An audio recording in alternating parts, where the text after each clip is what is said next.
The year is 1972. Deep in the Philippine jungle, two local farmers are going about their day. They don't see him. They never do.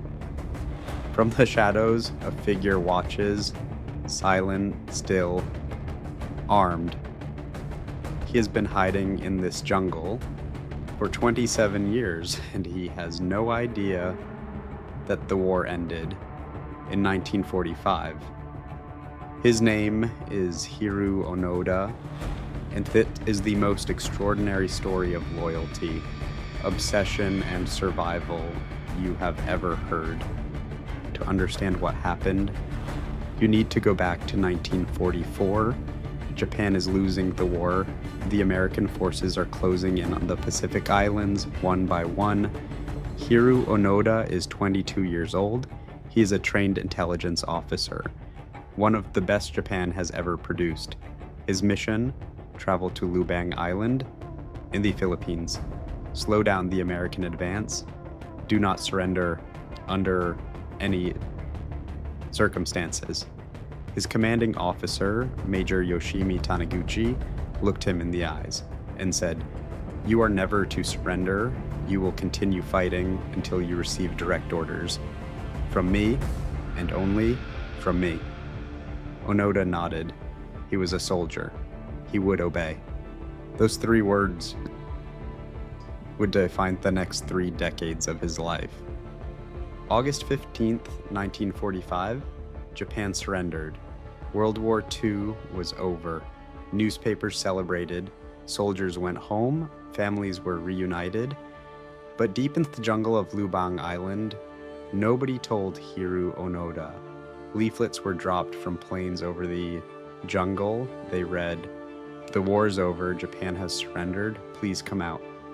Onoda picked one up, read it carefully, and concluded it was American propaganda, a trick, a lie, designed to make Japanese soldiers give up.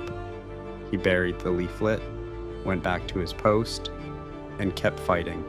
He wasn't alone. At first there were 4 of them, 4 soldiers, hiding in the jungle, surviving on bananas, coconuts, and whatever they could steal from local farms. They set traps, they ambushed, they stayed invisible, and year after year, they waited for orders. That would never come. The Philippine government knew he was there. Soldiers had been killed. Farms had been raided. Villagers lived in fear of the ghost soldier in the jungle. Search parties were sent in. They called his name. They left food. They played recordings of Japanese music. Nothing. Onoda watched them from the trees, silent, suspicious, convinced. It was all a trap. Back in Japan, his family was notified. They assumed he was dead. His name was placed. On a memorial wall, a funeral was held. Flowers were placed, prayers were said, but Hiroo Onoda was very much alive, and very much still fighting. One by one, his companions disappeared. Private Akatsu surrendered in 1950. After 5 years in the jungle, he simply couldn't take it anymore. Corporal Shimada was killed in a shootout in 1954. Private Kozuka shot and killed by police in 1972. And then there was one, Hiroo Onoda, alone, in the jungle, still fighting a war that had been over for 27 years. In 1974, a young Japanese adventurer named Norio Suzuki decided to do something that no government had managed to do. He walked into the jungle of Lubang Island alone. His goal? Find Hiroo Onoda. His friends thought he was crazy. The Philippine military thought he was suicidal.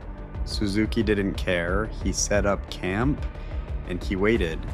3 days later, Onoda appeared, rifle raised, eyes sharp, ready to fight.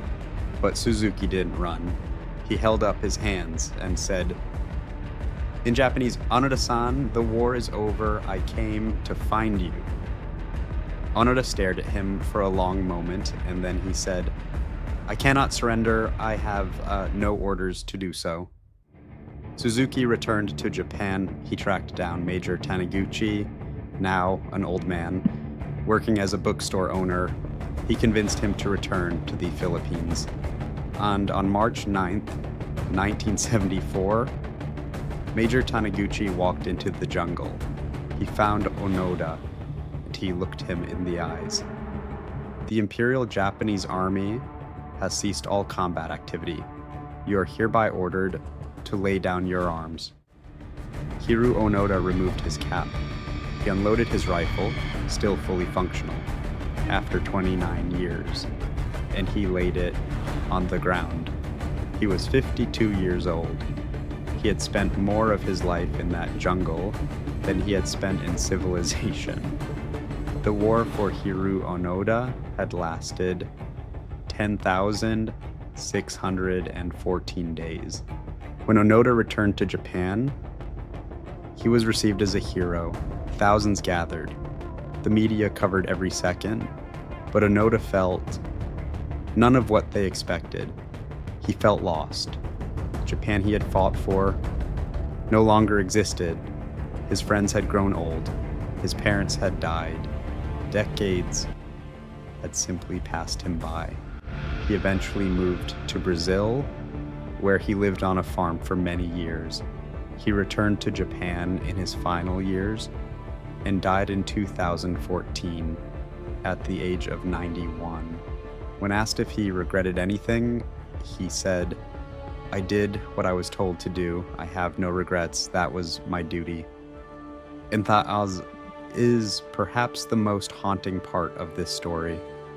Not the 30 years of isolation, not the battles, not the men who died, but the fact that Hiroo Onoda never questioned his orders, not once, for 29 years, which makes you wonder how many of us are still fighting wars that already ended, wars inside our own minds, wars that no one else is fighting anymore.